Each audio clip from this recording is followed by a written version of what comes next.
السلام علیکم ورحمۃ اللہ۔ جنہوں نے حضرت عثمان رضی اللہ تعالیٰ عنہ کو شہید کیا وہ کافر ہوا یا نہیں؟ تاریخ کی روایات کو پڑھنے کے بعد معلوم ہوتا ہے کہ جناب حضرت عثمان رضی اللہ تعالیٰ عنہ کو جو شخص جس نے قتل کیا نا، شہید کیا، وہ الموت الاسود تھا، کالی موت۔ اور یہ آپ کہہ لیں کہ نام تھا عبداللہ بن سبا کا، ٹھیک ہے۔ اور حضرت علی رضی اللہ تعالیٰ عنہ نے اسے خبیث چہرے والا بھی کہا۔ تو عبداللہ بن سبا آلریڈی پہلے ہی منافق اور کافر تھا۔ تو ایک ہے منافق اور ایک ہے کافر، اور جو منافق ہے وہ کافر سے بھی زیادہ بدتر ہوتا ہے، لیکن وہ ظاہراً مسلمان اپنے آپ کو شو کرتا ہے۔ تو عبداللہ بن سبا نے ہی جناب حضرت عثمان رضی اللہ تعالیٰ عنہ کو شہید کیا۔ وہ آلریڈی پہلے ہی منافق اور جہنمی اور بے ایمان تھا۔ باقی رہ گیا معاملہ بلوائیوں کا، تو بلوائیوں کے اندر ایک کافی بڑی تعداد بے وقوف اور جاہل لوگوں کی بھی تھی جو کہ پراپیگنڈے کا شکار تھے۔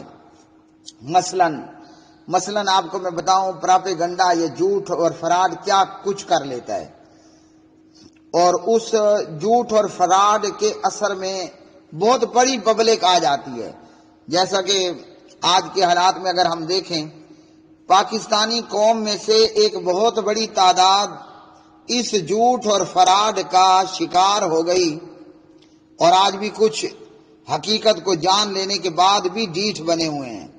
جو جھوٹ اور فراڈ عمران احمد خان نیازی نے لگایا، جی، غیر ملکی بیرونی قوتیں، نواز شریف یا شہباز شریف یا سیاستدان، یہ دودھ کے دلہے نہیں ہیں، لیکن جو ہو رہا ہے وہ بھی درست نہیں ہے۔ تو سب سے پہلے وکی لیکس آئی، اور پھر اس کے بعد جناب دھرنے ہوئے، پھر جناب امپائر کی انگلی اٹھانے کا معاملہ آیا، اور وہ آج نواز شریف اور دیگر بیانات سے ہمارے سامنے ہے کہ وہ امپائر صاحب کون تھے۔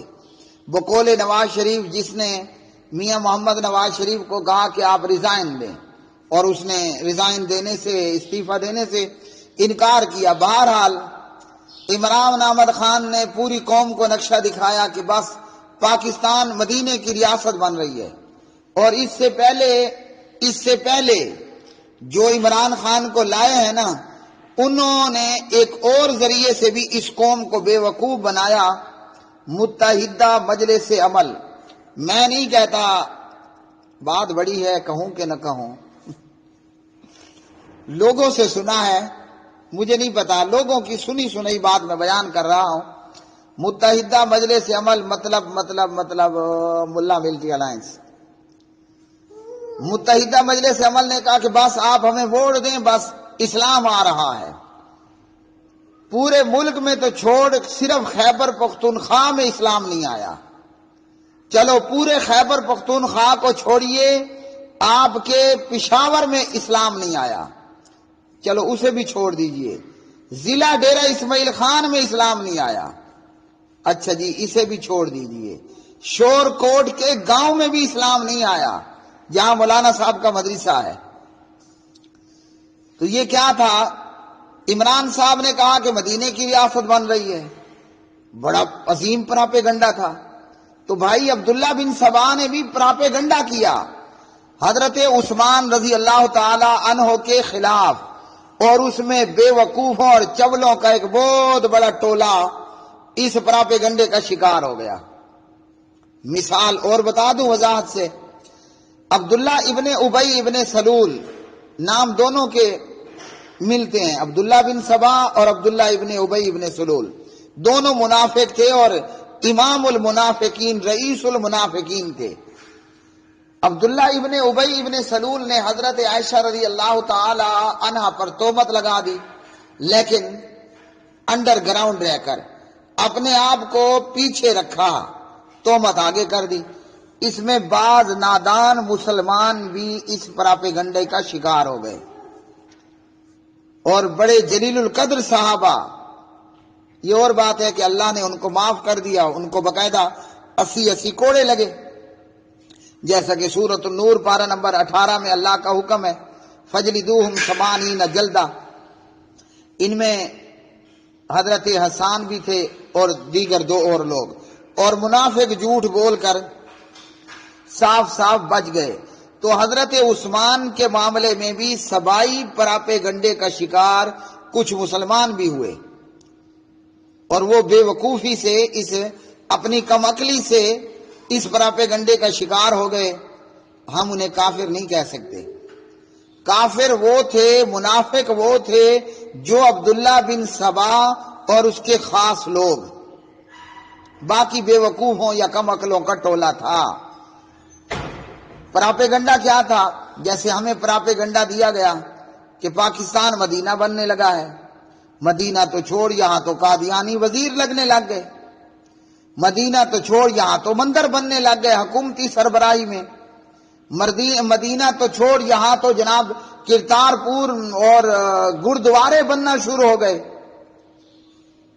یہاں ہمیں دھوکہ دیا گیا، پراپیگنڈا کیا گیا کہ جناب بجلی کے بل جلا ڈالو، نواز شریف کی حکومت بڑی ظالم ہے، گیس کے بل جلا ڈالو، اور پٹرول دنیا میں سستا ہے، اور نواز شریف ڈاکے مار رہا ہے اور قوم کو لوٹ رہا ہے. یہ سب کیا تھا؟ یہ غیر ملکی طاقتوں کے ایجنٹ، پاکستان کو تباہی کی طرف لے جانے والے، جو کہ دن بدن ہم جا رہے ہیں. کوئی بہت بڑا چمتکار ہو جائے، معجزہ میں نہیں کہتا، کوئی بہت بڑا چمتکار ہو جائے تو ہو، ورنہ پاکستان ہر گزرنے والے دن کے ساتھ تباہی سے دوچار ہونے جا رہا ہے. دعا ضرور ہے کہ اللہ تعالیٰ پاکستان کو سلامت رکھے تا قیامت رکھے، لیکن اگر یہی ہماری چال اور ہمارے یہی چلن رہے تو دعا نے کام نہیں آنا. پاولی کی طرح، ہم پاولی شیخ چلی کو کہتے ہیں، پاولی کی طرح جس شاخ پہ بیٹھا ہے اسی کو کاٹے جا رہا ہے. جی دھوکہ دیا کہ جناب بجلی سستی ہوگی، گیس سستی ہوگی. ابھی سردیاں آئی نہیں ہیں، آئندہ 2 سردیوں کا آپ کو بتا دیا گیا کہ گیس نہیں ہوگی. ریٹ ابھی سے بڑھنا شروع ہو گئے. بجلی کا حال ہمارے سامنے ہے، پٹرول کا حال ہمارے سامنے ہے. مدینے کی ریاست کا حال نعوذ باللہ یہ ہے کہ دن دہاڑے ہو یا رات کا اندھیرا ہو، یہ ظالم دہشت گرد وردی میں ملبوس، وہ ثانیہ سہیوال تھا نا، کیسے باپ کو بیٹوں کے سامنے، بیٹیوں کے سامنے، ماں کو اس کی اولاد کے سامنے وردی میں ملبوس وہ دہشت گردوں نے ہلاک کیا اور عدالت نے انہیں باعزت بری کر دیا. موٹر وے کا واقعہ ہمارے سامنے ہے کہ وہ مظلوم عورت ان وردی والوں کو، ان پولیس والوں کو، متعلقہ اداروں کو فون کال کر رہی ہے. ایک کہتا ہے میرا ایریا نہیں ہے، دوسرا کہتا ہے میرا علاقہ نہیں ہے. اس میرے تیرے میں ماں کے سامنے، بچوں کے سامنے عورت کا بلاత్کار کر دیا گیا. مجرم پکڑا. یہ ایٹمی پاکستان ہے، مہینوں ہو چکے ہیں. یہاں کہہ دوں کتوں سے زیادہ فورسز موجود ہیں، ادارے موجود، لیکن وہ ایک مجرم آج بھی مجھے لگتا ہے آج بھی وہ نہیں پکڑا گیا. تو یہ کیا ہے؟ یہ سب پراپیگنڈا تھا. تو عبداللہ بن سبا نے بھی حضرت عثمان رضی اللہ تعالیٰ عنہ کے خلاف یوں پراپیگنڈا کیا. پہلے پراپیگنڈا ہوا کہ جناب عثمان اپنوں کو نوازتا ہے، اپنوں پر خرچ کرتا ہے، عثمان کے گورنر جو ہیں وہ نعوذ باللہ فلاں فلاں ہیں. اور بالآخر انہوں نے حضرت عثمان پر اٹیک کر کے اس الموت الاسود، اس الوجہ الخبیث نے حضرت عثمان ذو النورین رضی اللہ عنہ کو شہید کر دیا. تو چند ایک لوگ تو منافق تھے، عبداللہ ابن ابی، عبداللہ ابن سبا اور اس کا ٹولہ. ابن ابی پہلے مر گیا، ابن ابی کی طرح کے. تو باقی جو ہے وہ بے وقوفوں کے ٹولے تھے، وہ تتر بتر ہو گئے. ان کے وہم و خیال میں بھی نہیں تھا کہ یہ ظالم داماد مصطفیٰ، داماد مرتضیٰ، داماد رسول کو قتل کر ڈالیں گے، شہید کر ڈالیں گے. تو عبداللہ بن سبا نے جناب عثمان کو شہید کیا، اور عبداللہ بن سبا آلریڈی پہلے ہی کافر اور منافق تھا. ضرور ہاں اس نے اسلامی لبادہ، مسلمانوں کا لباس ضرور اوڑھ رکھا تھا، لیکن وہ پکا بے ایمان تھا.